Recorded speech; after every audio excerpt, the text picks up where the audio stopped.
El monitor del hospital hacía un pitido suave, casi imposible de ignorar cuando uno intentaba dormir. El olor a cloro y a pomada antiséptica se pegaba a la garganta, y yo sentía la tela áspera de las sábanas raspándome la piel fina de los antebrazos. Me dolían las manos no por la enfermedad, sino por apretarlas para no llorar. El pulso me temblaba entre los dedos como si un pajarito quisiera escaparse de ahí. Afuera, los pasos del personal iban y venían con ese ritmo que uno aprende a distinguir cuando lleva varias noches sin compañía. Me limpié una lágrima con la base de la palma, con vergüenza, como si alguien me mirara. Nadie me miraba. Nadie. Y sin embargo, la frase de mi hijo seguía aquí, suspendida sobre mi cama, como una lámpara colgante que nunca se apaga. Papá, eres una carga. Ya no puedo más. Ese día, yo no sabía lo que el destino me tenía guardado, y menos aún que esa frase, dicha con cansancio y con prisa, iba a partirme de una manera que ni los años ni la pobreza habían logrado. ¿Cómo se llegó hasta ese momento?, me pregunté, como si el techo pudiera responderme. No siempre fue así. Hubo una época en la que mi casa olía a café recién colado y a tortilla calientita. Cuando abría la puerta por las mañanas, la luz entraba con polvo de patio y el sonido de algún vendedor pregonando aguacates. Yo era de hábitos sencillos. Me levantaba temprano, barría el corredor, le daba agua a la maceta de albahaca que mi difunta esposa me dejó y me sentaba a leer los clasificados aunque ya no buscara trabajo. Me gustaba ver pasar a la gente, reconocer a los vecinos por su paso o por el sonido de su moto y decirles «buenos días» con la misma terquedad con la que uno riega una planta esperando que un día florezca.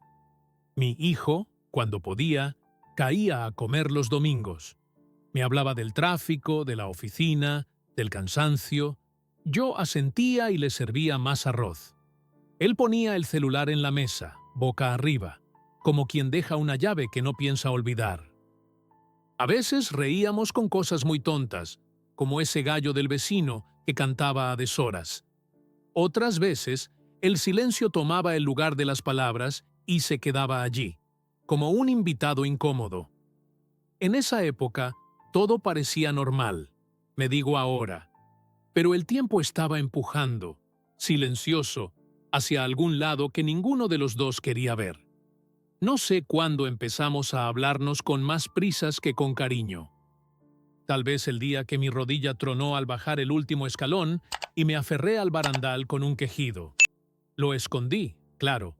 Uno cree que a cierta edad lo mejor es no molestar. Pero la vida tiene maneras raras de exigir honestidad. Tropecé en el baño y me abrí la ceja contra el borde del lavamanos. La sangre manó despacio, tibia. Yo iba dejando huellas diminutas en el mosaico, como si fueran las migas de pan de un viejo cuento. Me senté en el suelo y respiré hondo. «No te vayas a dormir», me dije. Busqué el teléfono con la mano izquierda.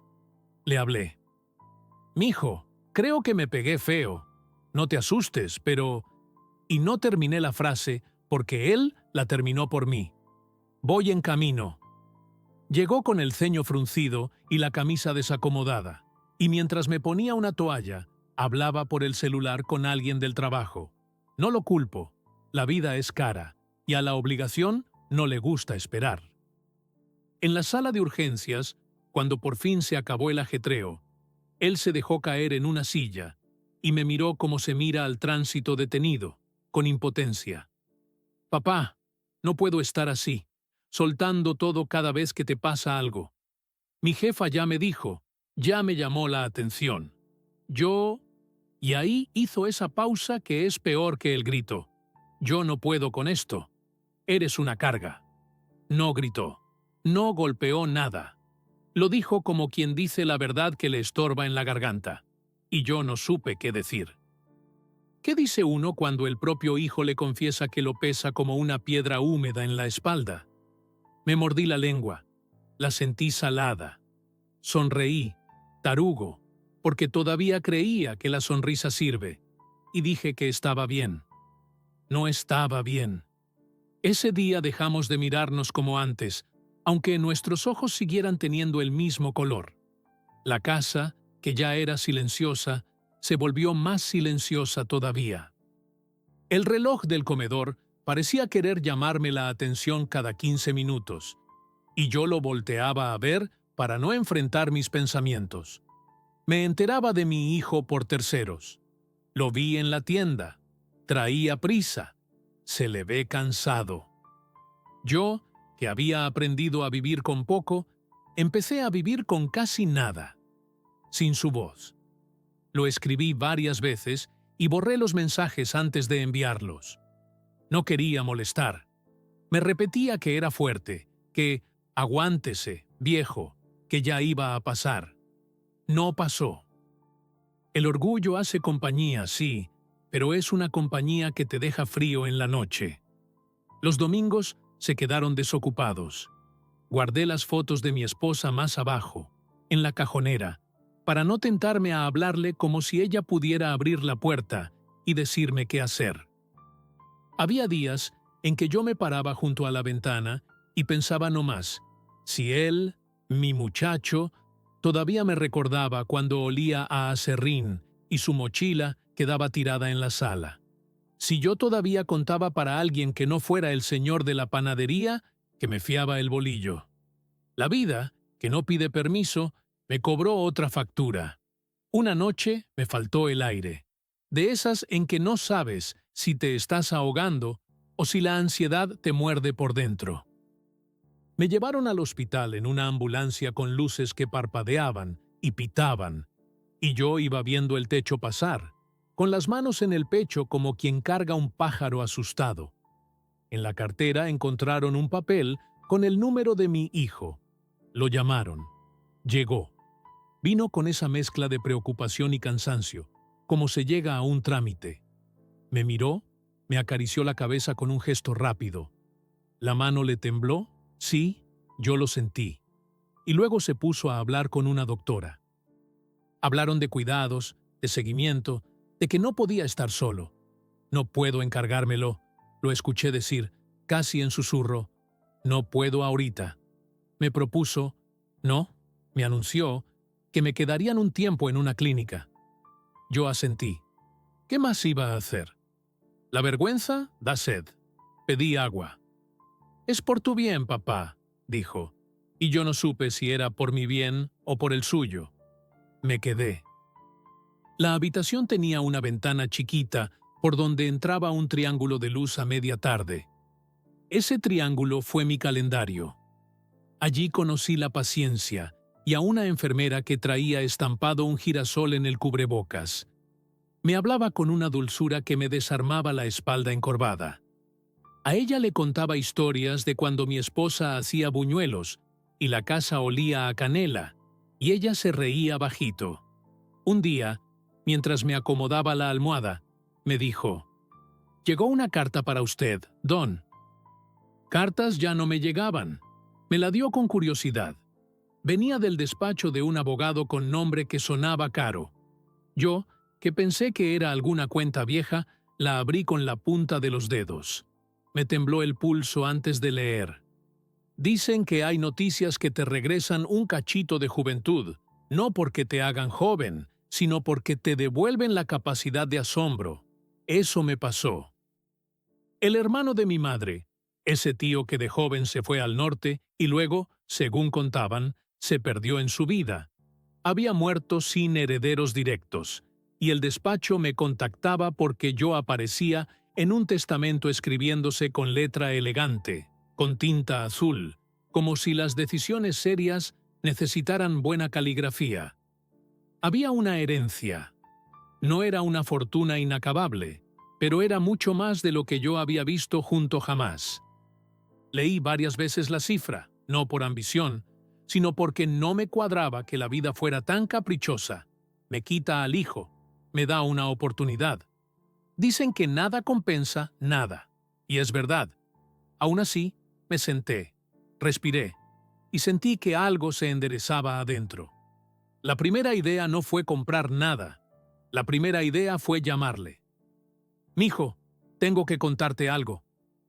Eso dije cuando por fin me atreví a marcar. No contestó. Dejé el mensaje. No lo borré. Volví a intentar al día siguiente. Nada.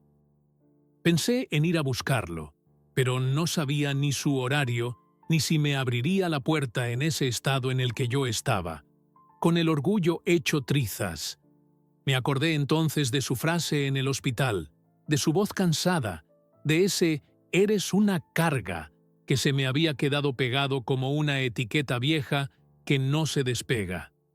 Y me miré en el espejo, ese espejo que devolvía la cara de alguien con los ojos hundidos pero todavía vivos, y me dije, no soy una carga, soy una persona, soy su papá.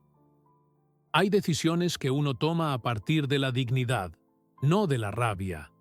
Esa fue una de ellas. Salí de la clínica cuando los doctores me dieron alta con citas programadas, tomé mis medicinas y me senté a planear no una venganza, porque la venganza es otro tipo de cadena, sino una demostración de vida, un recordatorio para mí, y si Dios quería, para Él. Buscar casa fue una experiencia extraña a mi edad. Caminé con calma por calles que no conocía. Entré a lugares donde el piso brillaba demasiado para mis zapatos gastados. Los vendedores me miraban primero con desconfianza, luego con ese respeto cuidado que se usa cuando aparece el dinero como palabra. Yo tocaba las barandas, abría y cerraba ventanas, me quedaba en silencio en medio de las salas para escuchar cómo resonaba mi respiración. No quería simplemente algo grande, quería un lugar que, aun con sus exageraciones, me recibiera sin mirarme con condescendencia. Encontré una casa en una colonia tranquila, con árboles viejos que daban sombra de verdad y una entrada amplia donde cabía cualquier abrazo que el futuro me deparara. No era una mansión de revista, pero a mí me parecía inmensa, tal vez porque venía de un cuarto con triángulo de luz por ventana. Tenía un jardín alargado, con la tierra lista para que yo plantara otra vez albahaca, y quizá una bugambilia que me recordara los colores que mi mujer amaba. Firmé. La pluma me pesó bonito en la mano. Cuando me dieron las llaves, las apreté en el puño como si fueran un amuleto. Dormí la primera noche en el suelo, en un colchón provisional, y el eco de mis pasos me dio risa, porque hacía décadas que algo mío hacía eco. Al día siguiente me senté en el piso de la sala, con mi taza de café, ya no tan fuerte por órdenes médicas, y me permití llorar. Lloré sin rabia. Lloré por el camino. Lloré por lo dicho y por lo callado. Lloré por mi esposa, porque ese día la imaginé caminando descalza por esa sala, regañándome por no poner una alfombra. Después me sequé la cara con la manga. Respiré y marqué el número de mi hijo. «Mijo, ven a verme. Quiero hablar contigo. No te voy a regañar. Solo quiero hablar». Y colgué sin explotar, sin exigir. Tardó. La espera enseña cosas que no sabías de ti. Descubrí, por ejemplo, que todavía me gusta barrer el patio, que la albahaca en realidad necesita muy poquita agua, y que cocinar para uno no es tan triste si te acuerdas de probar la salsa con el meñique. También aprendí a escuchar mis miedos sin darles la razón. «¿Y si no viene?», me decía en la noche, «¿qué vas a hacer?». «Seguir», me contestaba. «¿Y si viene y te dice algo peor?». «Aguantar», me respondía. Al cuarto día sonó el timbre. No me levanté con prisa. Fui despacio. Abrí la puerta y ahí estaba él, más flaco, con ojeras, con un intento de barba que le quedaba raro. Me miró a los ojos y luego miró por encima de mi hombro, como si necesitara registrar la inmensidad antes de dar un paso. «¿Qué es esto, papá?», preguntó, con una mezcla de incredulidad y reclamo. «Pásale», le dije, y lo conduje a la sala. Caminó sin tocar nada, con las manos en los bolsillos, como si todo fuera frágil. Nos sentamos frente a frente. Le conté la historia, no con detalle de cifras, no con triunfalismo. Le conté que un tío olvidado se acordó de mí en papel y firma, y que la vida me había dado esta oportunidad de vivir con un poquito más de calma los años que me quedaran. No te llamé para presumirte nada, le dije. Te llamé porque no quiero que la última frase que me dijiste sea esa. Él apretó la mandíbula, la soltó, respiró. Papá, dijo al fin, yo... y se le quebró la voz. No supe si tocarlo. Le puse la mano en la rodilla, como cuando era niño y se raspaba. Yo estaba muy cansado, papá, siguió, como si hablándole al suelo. Muy enojado conmigo, con todo. No supe cómo decir las cosas. Te fallé. Te lo dije como si fueras una mochila llena de piedras. Levantó la mirada. Perdóname. No hay palabras que arreglen el pasado, pero hay palabras que abren una ventana. Me solté el aire que no sabía que llevaba guardado. No soy una carga, le dije, pero tampoco te quiero cargar con culpas. Lo que dijiste dolió, mucho, y por un rato te creí. Me creí una piedra. Ahora ya no. No porque haya esta casa, sino porque entiendo que soy más que lo que mi cuerpo aguanta o no aguanta. Soy tu papá. Y también soy un hombre con historia. Él asintió. Se llevó las manos a la cara. Lloró sin escándalo, como lloran los que se contuvieron mucho. Lo abracé. El abrazo fue lento, de esos que te acomodan los huesos. Sentí su olor a sudor y a jabón, el latido rápido en su pecho, la manera en que sus hombros fueron cediendo, y me quedé así hasta que el reloj del comedor, ese que ahora colgaba en una pared nueva, dio las 5. Te extrañé, me dijo contra el hombro. Yo también, mijo, yo también. A partir de ese día, la casa dejó de ser grande. Empezó a llenarse de cosas que hacen hogar. Un mantel con manchas de salsa, unos vasos de plástico de colores que compró mi hijo mientras tanto. Un portarretrato con la foto de mi esposa que rescaté del cajón y que puse en una repisa donde le da la luz sin lastimarla. Los domingos volvieron de otra manera, con menos formalidad y más ganas. De pronto, llegaba mi hijo con una bolsa de pan dulce. «Mira, te traje conchitas». Y yo me reía porque siempre se comía una en el camino y llegaba con azúcar en las comisuras. Aprendí a escuchar su cansancio sin creer que era contra mí. Él aprendió a decir «no puedo hoy», sin que eso significara abandono. También aprendió a acompañarme a las citas médicas, no con la prisa de antes, sino con curiosidad genuina, por si la rodilla ya no tocaba hueso con hueso. A veces salíamos a caminar por la colonia, yo con mi bastón y él con su paso rápido contenido a mi lado, y nos deteníamos a oler los naranjos de una casa vecina. «Huelen a niñez», decía, y yo asentía, porque sí, hay olores que te regresan a un patio donde jugabas con trompo. Yo, por mi parte, empecé a ocupar los cuartos con vida, no con muebles. El de la esquina lo convertí en un espacio para mis plantas, con frascos de vidrio que antes contenían chiles y ahora guardaban esquejes. La cocina, luminosa, se volvió el lugar donde mis manos se acordaron de otras manos. Amasar tortillas me devolvió a mi esposa con una nitidez que no duele. Ahora su recuerdo me acompaña sin apretar. Cocinar otra vez para 2 me quitó años de encima. Nos hicimos una costumbre.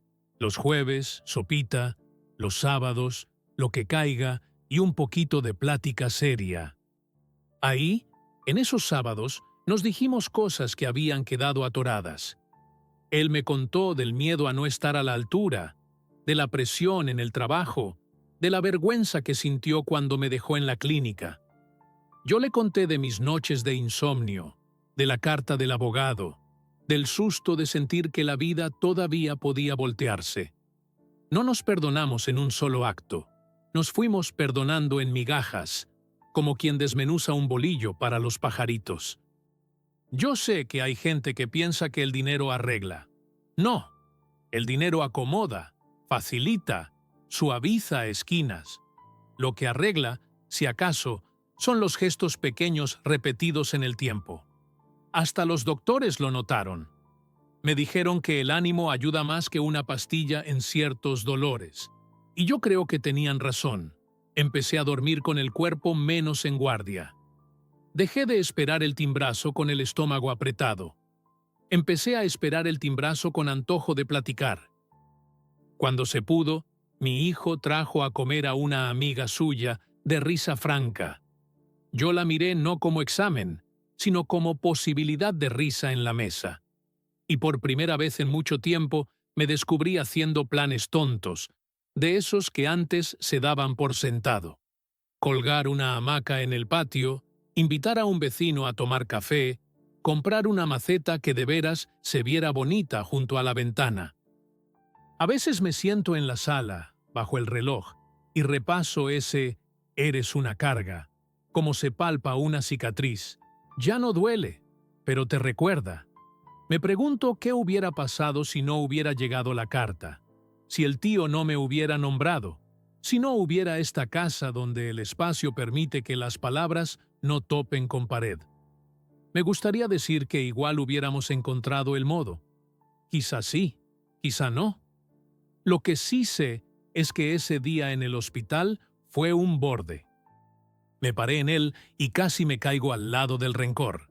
Elegí, más por instinto que por sabiduría, no tirarme.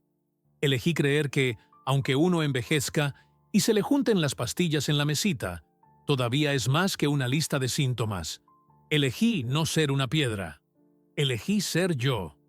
Y desde ese lugar, invitar a mi hijo no a cargarme, sino a caminar conmigo al ritmo que los dos pudiéramos. No todo es perfecto. Hay días en que nos ganan las viejas costumbres. Él se calla y yo me ofendo. Yo me adelanto y él se cierra. Pero hemos aprendido a hacer una cosa que antes no hacíamos: volver. Perdón, me puse raro, me dice a veces por mensaje en la noche.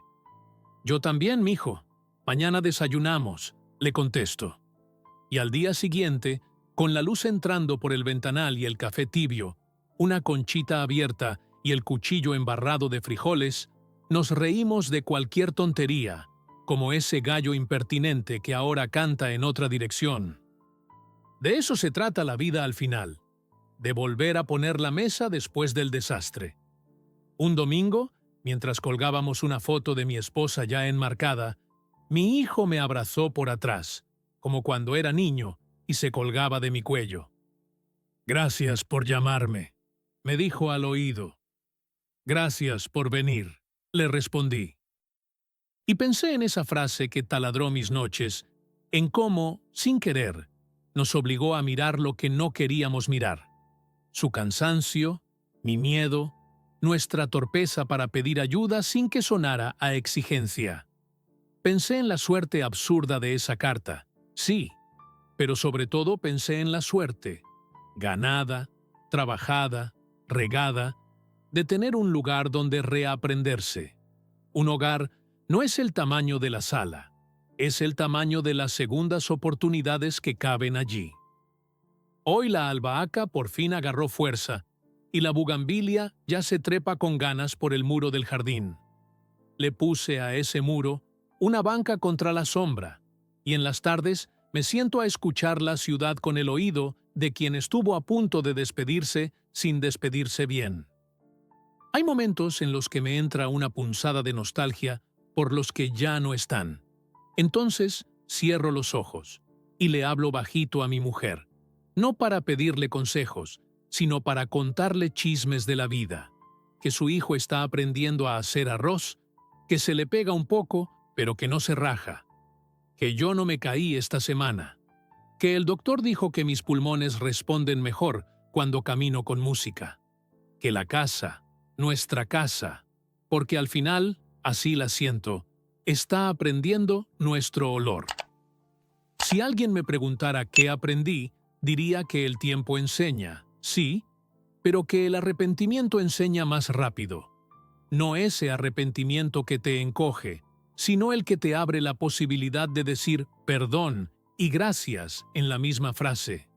Diría que familia no es una idílica fotografía de sala bien ordenada, sino la certeza de que, aunque nos equivoquemos con ruido, vamos a intentar corregir con paciencia.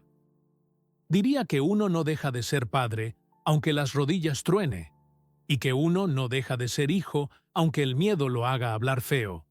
Diría que es posible, incluso tarde, juntarse para ajustar el paso. Y que si en el camino aparece una casa grande, una herencia, una sorpresa, lo mejor que podemos hacer con eso es convertirlo en un pretexto para sentarnos a la mesa y volver a preguntar, como la primera vez, ¿cómo te fue hoy? A veces, cuando el sol cae justo detrás de los árboles de la calle y tiñe los muros de naranja, me entra la necesidad de agradecer en voz alta. Agradezco al tío que se acordó sin que yo lo mereciera, a la enfermera del cubrebocas con girasol que me dijo, «Usted vale, don», cuando yo me sentía un mueble viejo. Agradezco a mi hijo por haberse animado a venir, aún con el miedo de mirarme a los ojos. Y me agradezco, con pudor, por no haber dejado que una frase definiera mi nombre. No soy una carga. Soy un hombre que envejece, que a veces necesita ayuda, que a veces ofrece ayuda, que cocina sopa los jueves y que riega plantas que crecen lentas. Soy un padre que aprendió otra vez a escuchar. Y, al final del día, soy alguien que se sienta en su banca a ver el cielo y a dejar que la tarde haga lo suyo, recordarme que todavía hay luz. Si llegaste hasta acá conmigo, quizá te preguntes si yo lo perdoné, si él se perdonó, si de veras se curan esas grietas. No tengo una respuesta única. Hay días en que el recuerdo vuelve afilado y otros en que apenas se ve la línea donde estaban las piedras. Lo importante, creo, es que seguimos. Que si un día tropiezo, él ya no llega con prisa, llega con presencia.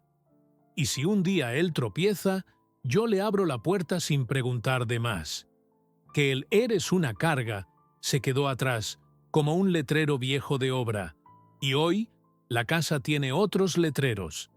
Pásale, siéntate, tómate un cafecito. Y en esas 3 palabras hay una promesa que me alcanza para dormir tranquilo. Aquí cabemos los dos. ¿Y tú? Si una frase te rompió alguna vez, ¿te animarías a decir en voz bajita, esta noche, que no eres una carga, que mereces un lugar en la mesa, que aún hay un domingo esperando con pan dulce y mantel manchado? Yo me lo digo cada día, antes de apagar la luz. Porque, al final, familia es eso que intentamos construir, aunque las manos nos tiemblen un poco. Y mientras tenga fuerza en los dedos, seguiré poniendo platos, regando plantas, buscando maneras de sostener con cariño el peso del mundo, no para que alguien me cargue, sino para que podamos, juntos, aprender a cargar la vida de una forma más liviana.